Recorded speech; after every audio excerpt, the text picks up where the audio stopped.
नमस्कार बच्चों।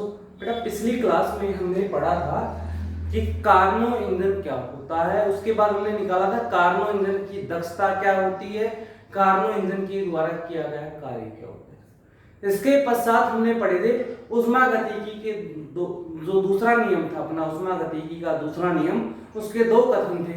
एक तो था केल्विन और प्लांक का कथन और दूसरा था क्लासियस का कथन।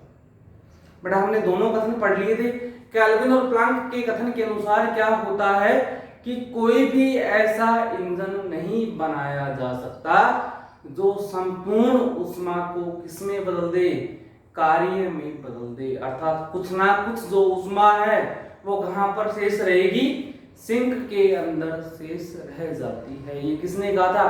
केल्विन और प्लांक ने कहा था। इसके पश्चात दूसरा जो कथन था वो किसका था? क्लासियस का कथन था। और उस क्लासियस के कथन के अनुसार क्या था अपना कि बिना कोई काम किए कभी भी ऊष्मा को निम्न ताप से उच्च ताप की ओर प्रवाहित नहीं कर सकते हैं। मतलब ऊष्मा को निम्न ताप से उच्च ताप की ओर प्रवाहित करने के लिए कोई ना कोई कार्य करना पड़ता है। ये था क्लासियस का कथन। इसके पश्चात हमने दोनों कथनों की समतुल्यता की जांच की कि दोनों कथनों को हमने समतुल्य सिद्ध किया था, जिसकी दो स्थितियां थी। पहली में क्या किया था हमने क्लासियस के कथन को तो गलत माना था और केल्विन के कथन को क्या माना था? सही माना था। और इसकी सहायता से हमने लास्ट में क्या सिद्ध किया था कि जब हमने क्लासियस के कथन को मतलब केल्विन के कथन को गलत माना तो क्लासियस का कथन भी अपने आप क्या हो गया था? गलत साबित हो गया था। जो दूसरी स्थिति इसकी है, इस दूसरी स्थिति में हम क्या मानते हैं? हम मानते हैं कि जो केल्विन है का कथन गलत है तथा क्लासियस का कथन सही।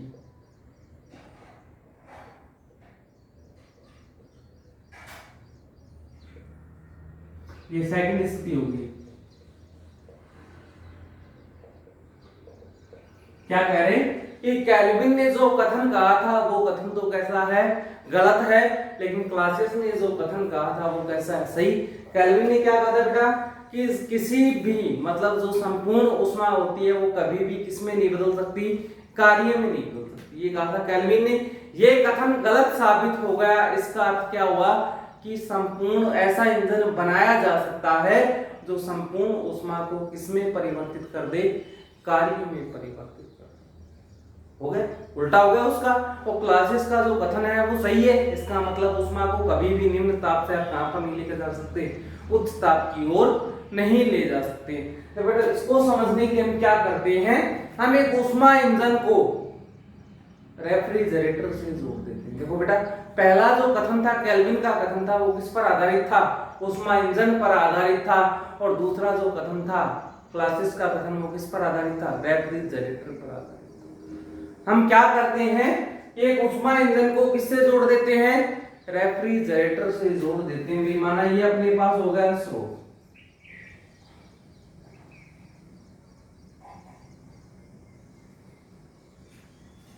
और ये अपने पास हो गया एक सिंक।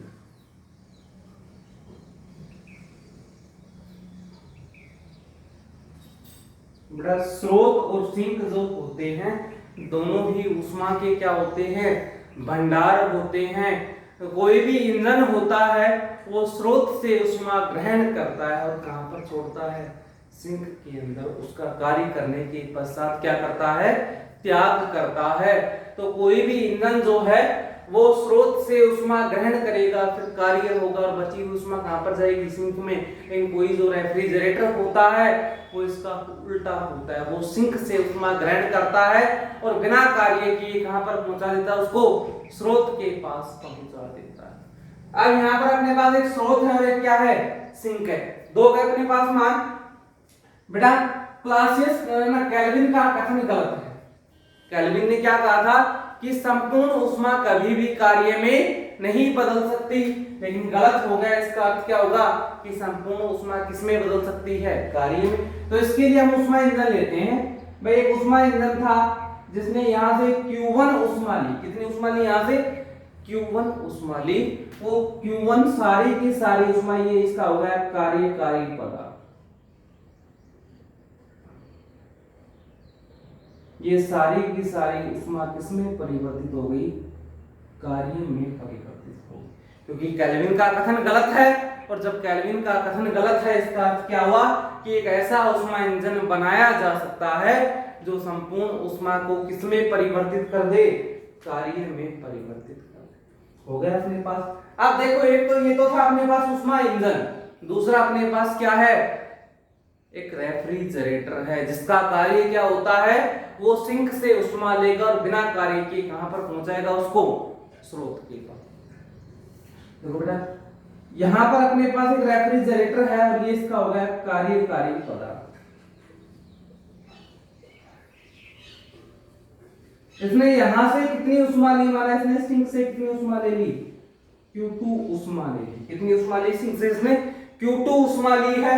अब देखो, इसके पास ये कार्य क्या आ रहा है, तो ऊपर जो उष्मा जाएगी बेटा, वो उष्मा कितनी हो जाएगी? Q2 और प्लस में W होगा नहीं होगा? भाई Q2 तो नीचे से गई, यहां से कार्य हुआ, कार्य भी किसका रूप है? उष्मा का। ये कार्य इसके पास हुआ, तो Q2 प्लस में W, यार हम इसको क्या लिख सकते हैं? Q2 प्लस में Q1, क्योंकि संपूर्ण उष्मा जो थी वो किसमें बदली थी? कार्य में। तो Q1 किसमें बदल गया था? W में। तो क्या लिखा जा सकता है इसको? Q2 प्लस में Q1 लिखा जा सकता है। अब बेटा यहां पर देखो, क्लासेस का कथन सही है, मतलब बिना काम किए कोई भी निम्न उष्मा कहां पर नहीं जा सकती? उच्च उष्मा पर नहीं जा सकती। यही हुआ इसका। अब देखो बेटा, यहां पर हमने कोई कार्य किया? नहीं किया। कार्य तो यहाँ पे हुआ है, उष्मा इंजन में, रेफ्रिजरेटर में कोई भी कार्य नहीं हुआ, और जो उष्मा थी वो निम्न ताप से कहां पर पहुंच गई? उच्च ताप पर पहुंच गई, वो भी कैसे? बिना किसी काम के। इसका अर्थ क्या हुआ कि बिना काम के उष्मा निम्न ताप से उच्च ताप की ओर प्रवाहित हो सकती है, और जब ऐसा हो सकता है तो इसका अर्थ क्या है कि क्लासेस का कथन भी कैसा साबित हो गया? गलत साबित हो गया। क्लासेस का जो कथन है वो भी कैसा है? गलत। देखो, हमने एक कथन को गलत माना था, वो किसका था? केल्विन का कथन गलत था। जब हमने केल्विन के कथन को गलत माना तो क्लासेस का कथन अपने आप क्या साबित हो गया? गलत साबित हो गया। इसका अर्थ क्या होगा बेटा? दोनों जो कथन है वो एक दूसरे के कैसे हैं? समतुल्य हैं। आया समझ में? पहली स्थिति में हमने क्या किया था? पहली जो प्रूफ था उसमें क्या किया था? केल्विन के कथन को सही माना था, तो क्लासेस के कथन को क्या माना था? गलत माना था। तो हमने क्या देखा था कि जो केल्विन का कथन था वो अपने आप क्या साबित हो गया था? गलत साबित हो गया। इसमें क्या किया हमने? उसका उल्टा कर दिया। केल्विन के कथन को गलत मान लिया और क्लासेस के कथन को कैसा मान लिया? सही मान लिया। तो हमने क्या देखा कि जो क्लासेस का कथन है वो स्वतः ही क्या साबित हो गया? गलत साबित हो गया। इसका अर्थ क्या हुआ कि केल्विन का जो कथन है और क्लासेस का जो कथन है दोनों एक दूसरे के कैसे हैं? समतुल्य है। या तो दोनों सही होंगे या फिर दोनों कैसे होंगे?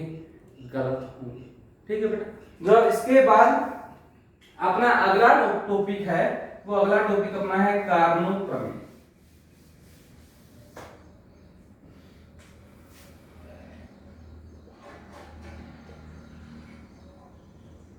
कार्नो प्रमेय। अब बेटा बात करते हैं कार्नो प्रमेय की।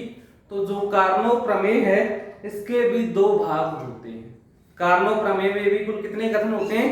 दो कथन होते हैं।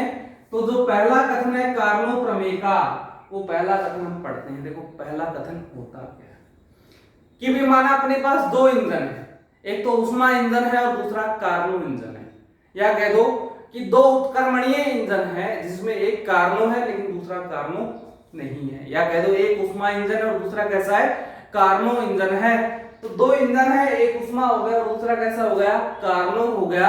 तो इन दोनों इंजनों की जब हम तुलना करेंगे तो देखो दोनों इंजनों में से जो अपने पास कार्नो इंजन है उसकी दक्षता अधिकतम प्राप्त होती है। या पहला कथन हम क्या बोल सकते हो कि जो कार्नो इंजन होता है उसकी दक्षता अधिकतम होती है। किसी भी इंजन की दक्षता उससे कैसी रहेगी? कम रहेगी। कभी भी कार्नो इंजन से अधिक नहीं हो सकती है। ये होता है पहला कथन कि कार्नो जो इंजन है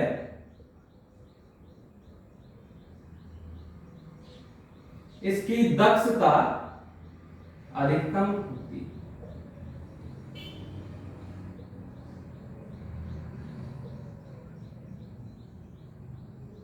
ये होता है कार्नो प्रमेय का पहला कथन कि कार्नो इंजन जो होता है वो सबसे अधिक दक्षता वाला होता है। क्यों? क्योंकि बेटा कार्नो इंजन होता क्या है, किसकी कल्पना हुई थी कार्नो इंजन में कि वो संपूर्ण कार्य को, संपूर्ण ऊष्मा को किसमें बदलता है, कार्य में परिवर्तित करता है। ठीक है। और जो दूसरा कथन इसका होता है कार्नो इंजन का, तो देखो बेटा कार्नो इंजन की दक्षता का जो हमने फॉर्मूला निकाला था, वो फॉर्मूला क्या था, नीटा बराबर 1 माइनस T2 अपॉन में।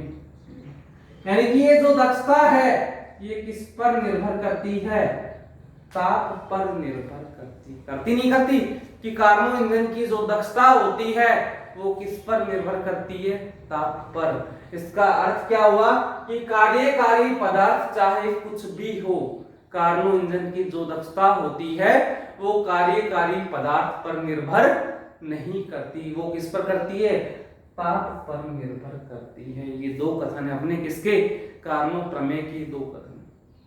ठीक है बेटा। अब कार्नो प्रमेय के अपने पास दो कथन है, इन दोनों कथनों को हम सिद्ध करेंगे। पहले करेंगे कि कार्नो इंजन की दक्षता अधिकतम कैसे होती है, और दूसरा क्या करेंगे कि जो कार्नो इंजन की दक्षता होती है ये ताप पर निर्भर कैसे करती है। ठीक है बेटा। तो पहला प्रूफ हम देखते हैं पहले प्रमेय के लिए। मान लीजिए ये है अपनी पहली प्रमेय, पहले की बात करते हैं, प्रूफ लेते हैं पहले की। बेटा इसके लिए हम क्या मानते हैं, अपने पास दो इंजन है, एक इंजन आर है और एक इंजन आई है। कितने इंजन हो गए अपने पास, दो। एक तो आर इंजन है और दूसरा कौन सा इंजन है, आई इंजन है। हम मानते जो ये आई इंजन है ये कार्नो इंजन है। कैसा इंजन है ये, कार्नो इंजन है। और दूसरा आर कैसा इंजन है, ये साधारण इंजन है। आई तो कार्नो इंजन हो गया और आर कैसा हो गया, साधारण इंजन हो गया। अभी माना ये अपने पास एक स्रोत हो गया और ये अपने पास एक सिंक हो गया, ये स्रोत और ये हो गया सिंक।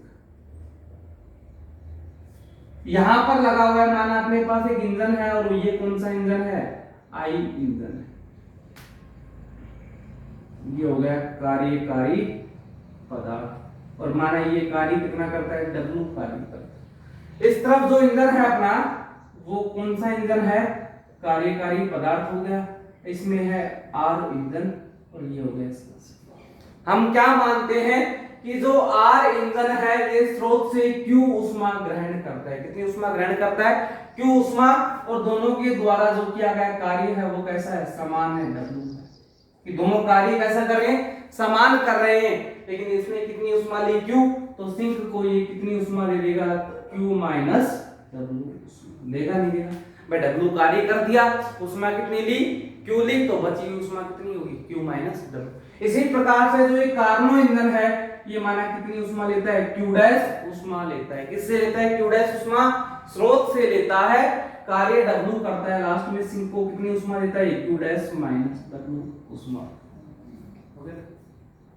इस स्थिति के अनुसार हमने क्या माना, अपने पास दो इंजन थे, एक साधारण इंजन था R और दूसरा कार्नो इंजन था कौन सा, I। साधारण जो इंजन था इसने सिंक से कितनी ऊष्मा ली, Q ऊष्मा ली, W कार्य किया और सिंक पर ना, स्रोत से कितनी ली, Q ऊष्मा ली, W कार्य किया और सिंक के पास कितनी ऊष्मा चली गई, Q माइनस W। तो यदि मैं इस R इंजन की दक्षता निकालता हूं, R इंजन की क्या निकालता हूं, यहां से दक्षता निकालता हूं, तो किससे लिखा, नीटा R बराबर किया गया कार्य कितना है, W, और दिया गया कार्य है, दी गई ऊष्मा कितनी है, Q, यानी इसकी दक्षता नीटा R बराबर W अपॉन में। अब मैं बात करता हूं I इंजन की दक्षता। I कौन सा इंजन है बेटा, कार्नो इंजन है, इसकी दक्षता निकालता हूं। तो देखो नीटा I बराबर किया गया कार्य W है और ऊष्मा कितनी दी गई, Q डैश ऊष्मा दी गई। समीकरण नंबर दे दो उसको। एक साधारण इंजन है और दूसरा कैसा इंजन है, कार्नो इंजन है अपने पास। यदि हम पहले कथन की बात करते हैं तो कथन के अनुसार क्या है अपने पास, क्या है कि जो नीटा आई है इसका मान किससे बड़ा है, नीटा आर। कार्नो इंजन की जो दक्षता है वो किससे ज्यादा है, साधारण इंजन की दक्षता से ज्यादा है। मान रख दो समीकरण 1 व 2 से। देखो 1 और 2 से क्या आएगा अपने पास, क्या मान है, W अपॉन में Q डैश बड़ा होगा किससे, W अपॉन में Q से। W से W कट गया, क्या बचेगा, 1 अपॉन में Q dash is greater than 1 upon में Q। वज्र गुणा कर दो, यानी कि Q का मान किससे बड़ा हो गया, Q डैश से बड़ा हो गया। हुआ नहीं हुआ, इसका मतलब जब Q में से हम Q डैश को घटाएंगे तो मान 0 से कैसा प्राप्त होगा, बड़ा, यानी कि पॉजिटिव मान प्राप्त होगा। कैसा मान प्राप्त होगा, यहां से पॉजिटिव मान प्राप्त होगा। इतना आया था समझ में।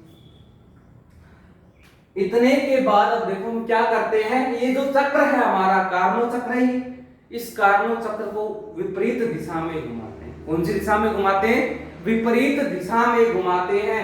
और जब हम इसको विपरीत दिशा में घुमाएंगे तो देखो ये आगे की तरफ तो ये हो गई इसकी विपरीत दिशा, ऐसे चला गया वापस स्रोत पर। भाई इस तरफ से आया और इस तरफ से क्या होगा, वापस चला जाएगा। तो देखो इस सिंक के पास ऊष्मा कितनी थी, Q डैश माइनस W, और सिंक से निकली कितनी, Q माइनस W। तो यहां से सिंक की ऊष्मा या सिंक में त्यागी गई ऊष्मा कितनी हो जाएगी बेटा, जितनी बाहर निकली उसमें से किसको घटा दो, जितनी अंदर आई थी। तो अपने पास बाहर कितनी निकली, Q माइनस W, इसमें से घटा दो Q डैश माइनस W, घटा दी, क्या आएगा यहां से मान, Q माइनस W, बाहर माइनस का निशान है तो अंदर के निशान क्या होंगे, बदल जाएगा। W से W कट गया, बराबर क्या है, Q माइनस Q डैश। इतनी ऊष्मा सिंक के पास क्या हुआ, बची हुई है, इतनी ऊष्मा सिंक के पास है। इसका मतलब इतनी ऊष्मा है तो इसका मान भी कैसा आएगा, पॉजिटिव आएगा। आया नहीं है, इसका मान कैसा आ गया, पॉजिटिव। बेटा इसका अर्थ क्या हुआ कि Q जो ऊष्मा है वो किससे ज्यादा होगी, Q डैश की ऊष्मा से ज्यादा होगी। मतलब साधारण इंजन ने जो ऊष्मा ली थी वो किससे ज्यादा है, कार्नो इंजन के द्वारा ली गई ऊष्मा से ज्यादा। दोनों ने कार्य समान किया लेकिन ऊष्मा दोनों ने कैसे ली है, अलग अलग ली है। इसका अर्थ देखो यहां से देखो बेटा, ये Q रहा और ये दक्षता है। जब ऊष्मा का मान ज्यादा होगा तो दक्षता कैसी होगी, कम होगी, होगी नहीं होगी। और जब ऊष्मा का मान कम होगा तो दक्षता कैसी होगी, ज्यादा होगी। अब यहां पर देखो Q और Q डैश में किसका मान कम है और किसका मान ज्यादा है, Q का मान ज्यादा है, यानी साधारण इंजन ने जो ऊष्मा ली वो कितनी है, ज्यादा है, किसकी तुलना में, कार्नो इंजन के द्वारा ली गई ऊष्मा की तुलना में। इसका अर्थ क्या हुआ कि कार्नो इंजन कम ऊष्मा ग्रहण करता है स्रोत से, जबकि साधारण इंजन कैसे ऊष्मा ग्रहण करता है, ज्यादा, लेकिन काम दोनों कैसे कर रहे हैं, बराबर। इसका अर्थ क्या हुआ कि कार्नो इंजन की जो दक्षता है वो साधारण इंजन से कैसी होती है, ज्यादा। भाई देखो क्योंकि ली गई ऊष्मा और दक्षता दोनों एक दूसरे के कैसे होते हैं, व्युत्क्रमानुपाती। यदि ज्यादा ऊष्मा आएगी तो दक्षता कैसी होगी, कम। अगर कम ऊष्मा आएगी तो दक्षता कैसी होगी, ज्यादा। तो बेटा एक हो गया सिद्ध। कार्नो प्रमेय का जो पहला कथन था यही था अपना कि कार्नो इंजन की जो दक्षता है वो सदैव कैसी होती है, ज्यादा होती है, किसकी तुलना में, और भी कोई साधारण इंजन है उसकी तुलना। ठीक, हमने निकाल लिया। इससे भी अपने पास सिद्ध क्या हुआ है कि कार्नो इंजन की दक्षता हमारी ज्यादा आई है दूसरे इंजन की तुलना में। आया समझ में। अब हम बात करते हैं दूसरे कथन की, अपना दूसरा कथन क्या है।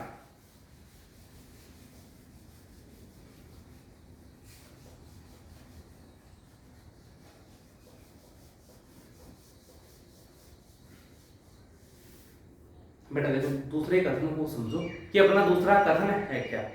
दूसरा कथन अपना है कि जो कार्नो इंजन की दक्षता होती है वो कार्यकारी पदार्थ पर निर्भर नहीं करती, बल्कि किस पर निर्भर करती है, ताप पर निर्भर करती है, या कह दो ली गई ऊष्मा पर निर्भर करती है। ठीक बेटा, एक तो सीधा सीधा समझ में आ रहा है, इससे देखो बेनीटा बराबर क्या है, 1 - T2/T1। यानी कि ये जो दक्षता है ये ताप पर निर्भर कर रही है, ना कि कार्यकारी पदार्थ पर।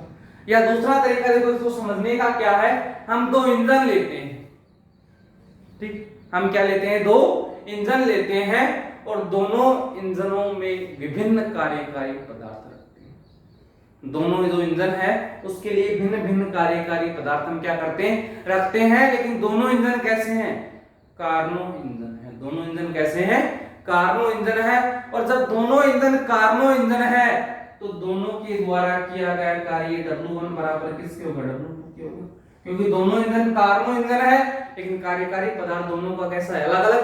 तो कार्यकारी पदार्थ का बेटा यहाँ पर कोई मतलब नहीं, क्योंकि दो कार्नो जो इंजन है वो समान कार्य करेंगे, दोनों समान है तो कार्य भी कैसा होगा, दोनों का समान होगा, चाहे कार्यकारी पदार्थ कैसा होगा, अलग अलग हो। जब दोनों काम समान करेंगे इसका अर्थ क्या होगा कि वो ऊष्मा भी कैसी लेंगे बेटा, समान लेंगे, क्योंकि जब ऊष्मा समान आएगी तो ये कार्य कैसा होगा, समान होगा। यानी माना अपने पास दो इंजन है, एक इंजन तो R है और दूसरा R डैश है।